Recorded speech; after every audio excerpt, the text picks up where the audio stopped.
in the book of Job, and that's where we're going to go to this morning, the book of Job. We went through the book of Job in our Bible study back here in the back, and well, we got about 3/4 of the way through it, and I think Brittany, she said, well, next time, she said, let's choose a book that's not so depressing. So, but you know, we can learn a lot from Job. And I've been looking up and reading a lot of the history of what I could find about what people believe, because we don't really know. We don't know who wrote the book of Job. Some people say that the book of Job is an entire book full of a parable. And some people say that Job was a real person. Myself, personally, I believe Job was a real person. I believe that this happened. I believe if it was a parable, it wouldn't be so deep in depth. Because all the parables that Jesus told, they were simple little stories to prove a point. They were small stories to prove a point. And this is why I believe that the book of Job is an actual person that lived. Now, some people believe in Genesis chapter 36, they mention a man named, I don't know if I'm pronouncing it, Jobab. Jobab, he was a king. And they say that this was was Job. But now I don't know if that's true or not. They say this is why Job was so wealthy, because he was a king. And I don't know where they get that from for sure either. All we know is that they have ideas of when they think it was written, and they have no idea who wrote it. But we're going to start with chapter 1. We're just going to read verses 1 through 12 this morning. It says, there was a man in the land of Uz whose name was Job. And that man was perfect and upright, and one that feared God and eschewed evil. And there was born unto him 7 sons and 3 daughters. His substance also was 7,000 sheep, 3,000 camels, 500 yoke of oxen, 500 she-asses, and very great household. So that this man was the greatest of all the men of the East. I guess that's where they get he could possibly be a king, because he said he was the greatest of all men of the East. And his sons went and feasted in the houses, every one his day, and sent and called for their 3 sisters to eat and to drink with them. And it was so, when the days of their feasting were gone about, that Job sent and sanctified them, and rose up early in the morning and offered burnt offerings according to the number of them all. For Job said, it may be that my sons have sinned and cursed God in their hearts. Thus did Job continually. Now there was a day when the sons of God came to present themselves before the Lord, and Satan came also among them. And the Lord said unto Satan, Whence comest thou? Then Satan answered the Lord and said, From going to and fro in the earth, and from walking up and down in it. And the Lord said unto Satan, Hast thou considered my servant Job, that there is none like him in the earth, a perfect and upright man, one that feareth God and escheweth evil? Then Satan answered the Lord and said, Doth Job fear God for naught? Hast not thou made a hedge around him, and about his house, and about all that he hath on every side? Thou hast blessed the work of his hands, and his substance is increased in the land. But put forth thine hand now, and touch all that he hath, and he shall curse thee to thy face. And the Lord said unto Satan, Behold, all that he hath is in thy power. Only upon himself put not forth thine hand. So Satan went forth from the presence of the Lord. You know, in reading this, there's a lot in here. There's a lot in here because it starts and it gives all the information about Job, everything that he has. And when we begin to read this, if you've never read the book of Job before, you probably wonder, why in the world are they naming off everything that this man has? What's the significance of it? It's very significant because he loses everything. And they want people to understand how much the loss was. You know, everyone in this room, we know the reality of hardships and crisis. We have all seen, and most of us have experienced, some of the obvious tragedies that stalk those who live here in this world. It's the same thing all through the generations. The things we read in the Bible are some of the same things that we go through today. There's a conflict all around us that we can plainly see. Death, disease, warfare, hardship, pain, sorrow. They're all obvious and clear. And we see them in every part of our lives. Every time we turn on the TV, every time we walk down the street, every time we talk to somebody at Walmart, we see all these things that are plaguing the earth. There is an area of conflict that goes on around us and within us that we cannot see. There's a conflict that's constantly being battled that we do not see with our own eyes, that we cannot see with our own eyes. We're all engaged in a spiritual warfare. Even if we do not realize it, in this war cannot be seen. There are many casualties. In this war, there are no conscientious objectors. There are only those who are ground up and broken down by the spiritual crisis they face in life. We see a lot of spiritually broken people. A lot of spiritually broken people. And that is a war that they don't see with their own eyes. And we don't see that war with our own. We see the effects of it, is what we see. We see the effects that have been brought forth through the flesh, in the flesh, but we do not see that spiritual war. In this book of Job, it gives us the picture of the spiritual warfare that is going on. You know, Jesus is met with all of his angels, and Satan comes along. They're sitting out here. I don't know if it looked like an outdoor park, a big meeting, if they were sitting down at a dinner table having a meeting. But they were all gathered together. We can picture it in our mind however we want to. And then Satan comes along. And Jesus asks him, he says, "Why are you here? Why are you here?" And he says, "I've been going all over the earth. I've been raking havoc all over the place, everywhere I can."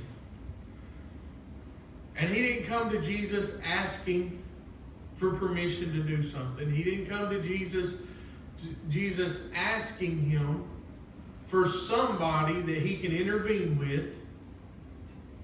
Jesus says right off the bat, he says, "Have you considered my servant Job?"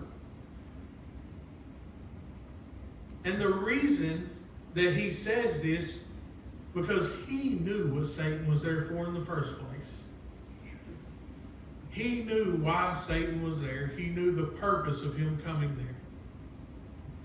He was looking to get in somewhere to cause some trouble. And so Jesus offers Job up. He says, "Have you considered my servant Job?" He offered him up to Satan. Not because he was tired of putting up with Job. Not because there was something wrong with Job. You know, there's a lot of people when they go to preach a message about Job, you know what they say? Why Job suffered?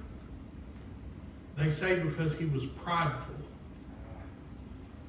They say Job was prideful was the reason that he suffered. But you know, we need to learn something. It wasn't because he was prideful. It was because God was proving a point. It was because it was all in the will of God. God was proving a point. The Bible didn't say anything about Job being prideful. It says he was an upright man. He was a perfect and upright man. A God-fearing man. And that's who Job was. He wasn't prideful. He didn't go around saying, look at all these animals that I got out here. I got way more than you got. He didn't go around saying that. Sometimes when we begin to study these things, we wonder where in the world they get these ideas from. I read a sermon and watched one on YouTube of two different people, and that was their explanation of why Job had to suffer. He had to be brought down and humbled because he was rich. Just because he was rich, that made him prideful. But the Bible doesn't say anything about that.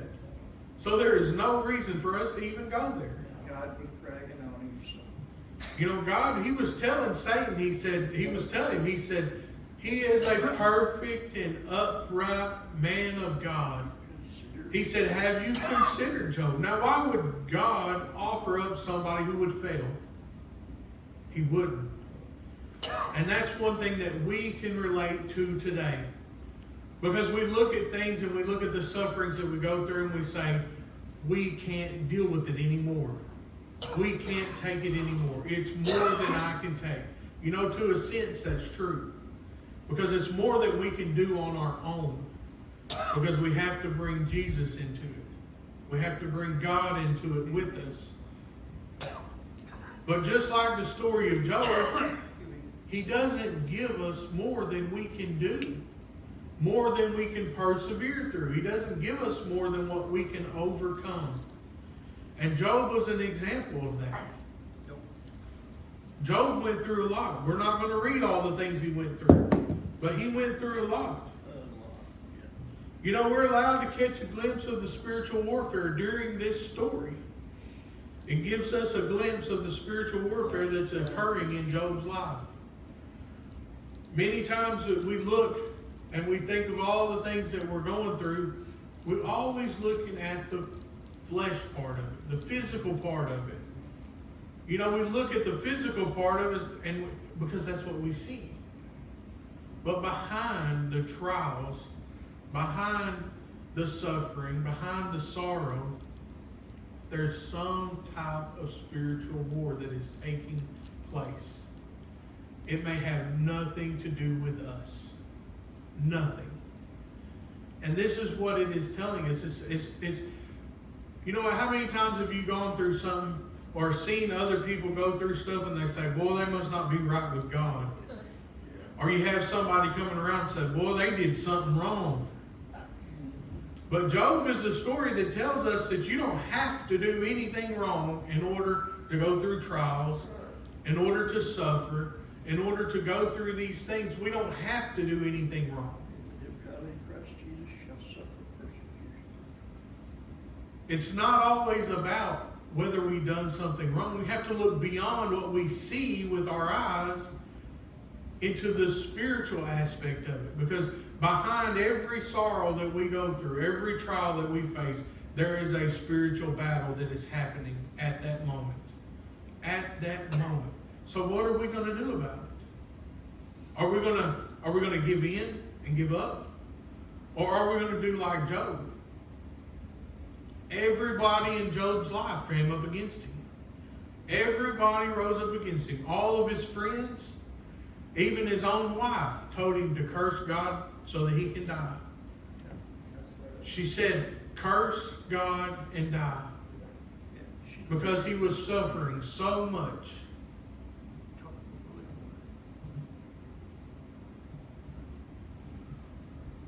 You know, when trials come our way, we always seem to forget that God is behind our hurts and that he has a plan in our pain. And this passage reminds us of this truth. In verse 1, we see about Job's character. It tells us about Job's character. Job was a man of purity, integrity, and holiness. He was a man who lived his life in the fear of the Lord. He was a man against whom no one could make an accusation that would stick.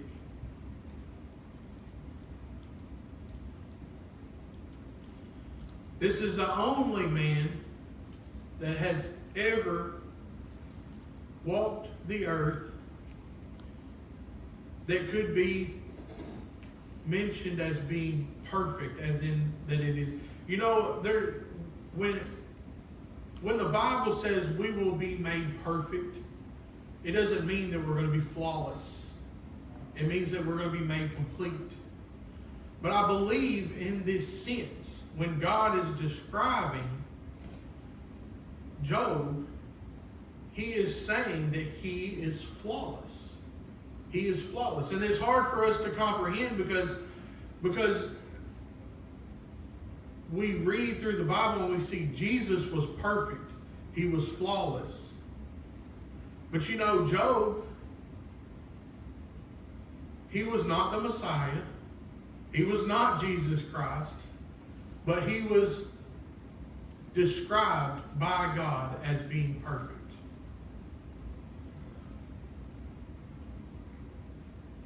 In verses 2 through 4, it tells us of the things that Job had, all of his wealths and all of his riches. He was wealthy and he was greatly blessed. The Lord had honored Job by giving him great riches and a large, loving family. The blessings of God were clearly apparent in his life.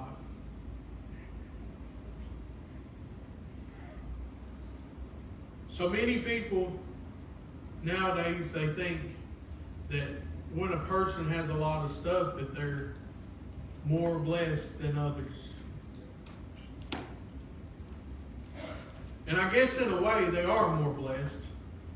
But in some ways, like in Job's case, the more you have to lose.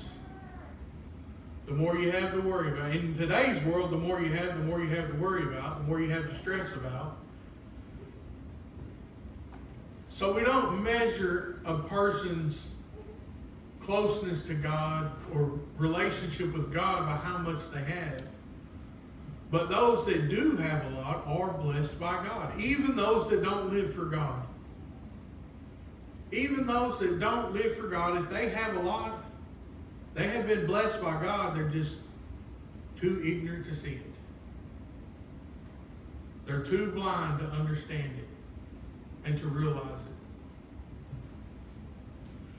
it. In verses 5 and 6, it talks about Job's commitment.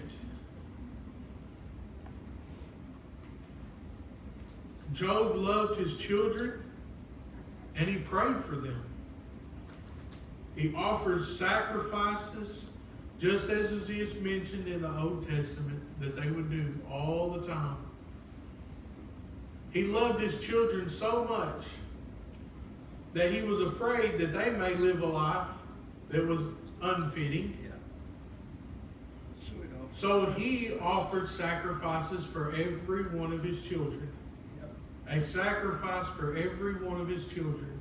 He loved his children so much that he was concerned about them and their lives. And it said he done it continually. He done it continually. And I think that it gives us an example of his sons and the family getting together and having a big party and all that as an example to show that, you know, he was afraid that they were doing things that they shouldn't be doing at these festivities. When they would have big gatherings and all that, he was afraid that they were doing something they shouldn't.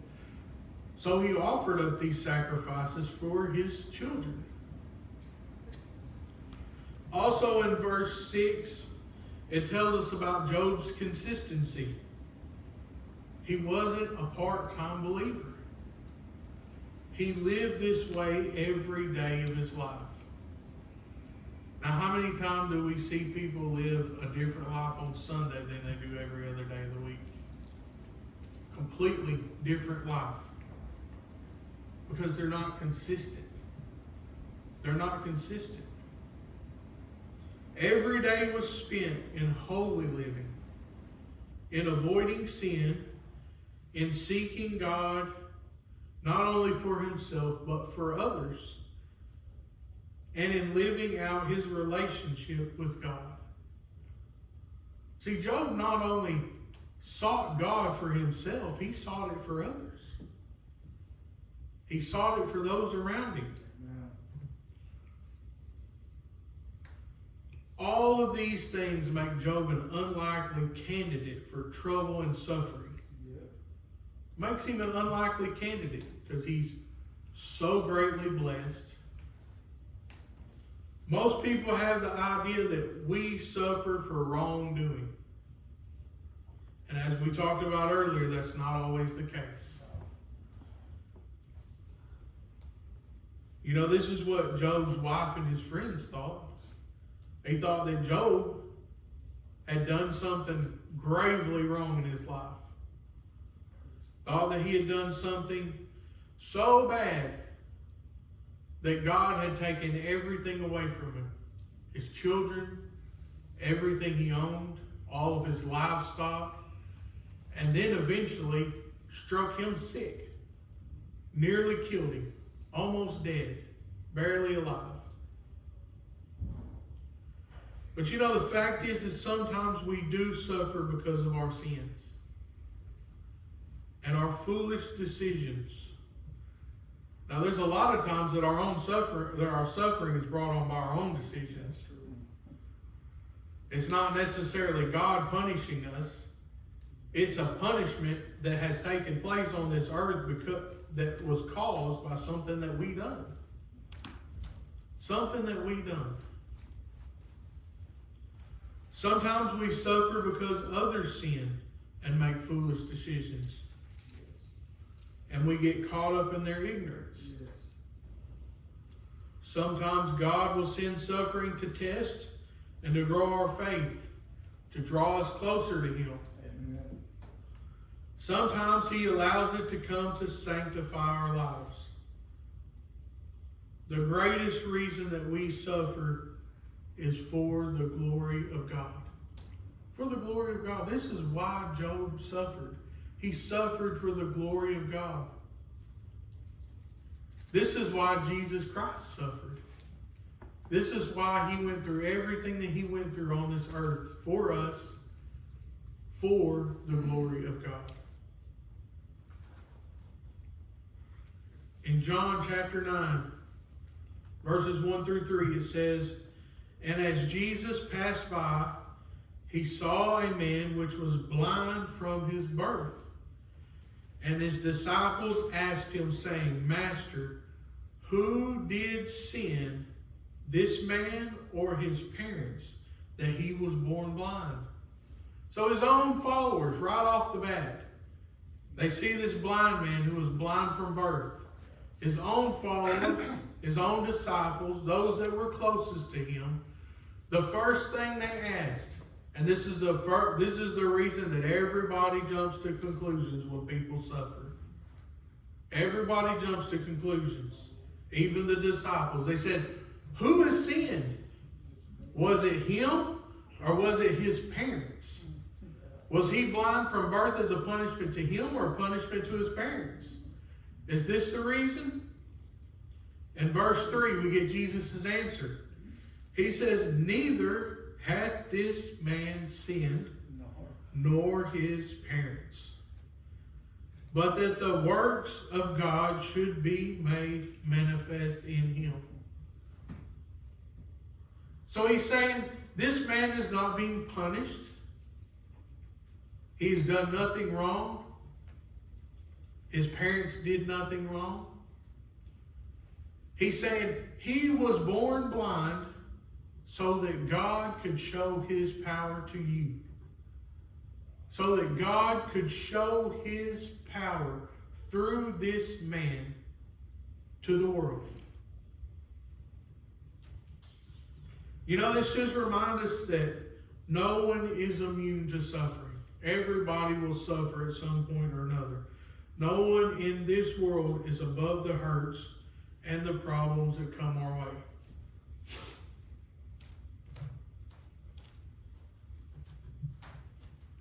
You know, while Job is living his life out on the earth, events are taking place in heaven. Events that Job cannot see and he has no idea is going on. No clue. But that same conflict still goes on today. The same conflict.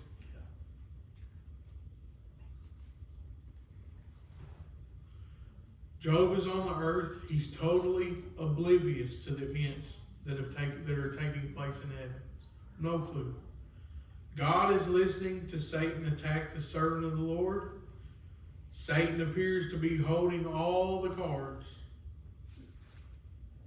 In fact, after this little dialogue is over, Satan will unleash the fury of hell upon Job. Later on in Job. Through every part of this, God was in control. God was in control. Now all the people around Job thinks that God just turned Job over to Satan because of something that he'd done wrong. And if I was in Job's position, I probably would have thought God had turned me over to Satan too. But every step of the way, God was in control. Everything that happened when he lost his kids, when he lost all of his animals, all of his livelihood, all of his wealth, each step, he had to return to God and say, okay, he passed this test, but you need to allow me to do this. Okay, he survived losing his livestock and his wealth, his livelihood. He survived that. He said, you need to allow me to take his children. He won't survive that. And God says, okay, go ahead. Okay, he can take it.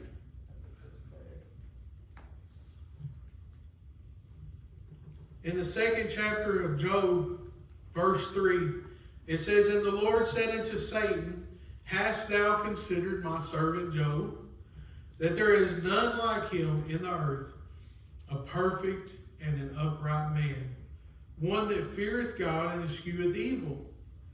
And still he holdeth fast his integrity, although thou movest me against him, to destroy him without cause.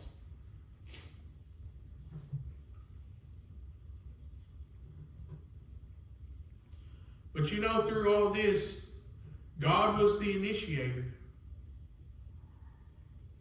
God put all this in motion. Satan did not speak until he was first spoken to. God is the one who opened up the discussion with the devil. God is the one who initiated the entire thing. He says, have you considered my servant Job?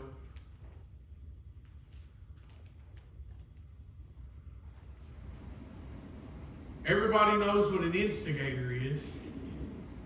They'll say, well, they're just over there instigating that. They're soaking it up. But guess what? God was the instigator in this. God is the one who brought Job into the conversation.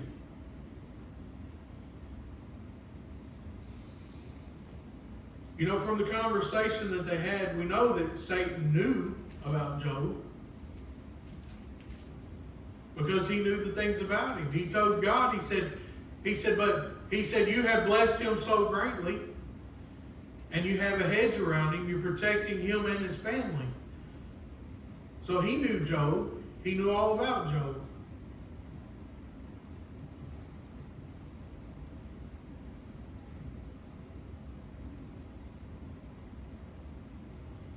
But what we need to look at and get from this and realize is that the truth of this story is that God is in control of the entire situation.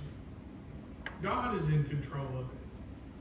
Satan could do nothing without God allowing him to Job. He was not able to touch him. He was not able to touch anything that he had without God's permission. So the next time that we face trials or sorrows, we need to remember that God is in control. God is in control. Everything that happens to us, God is still in control. Every step of the way. And we always have to remember, it's not about what we did wrong. It's not always about what we did wrong. It's not always about a decision that we make. Now, sometimes it is. Sometimes we bring things on ourselves. But when we look and reflect on our lives and we think, I just don't really know what I've done. I don't really know what I've done. We need to remember that God is in control and He has a purpose. He has a purpose. Job brought none of this on himself. None of it. There was nothing that Job had done to deserve any of this. To bring this on himself. But he suffered for God's glory. He suffered for God's glory.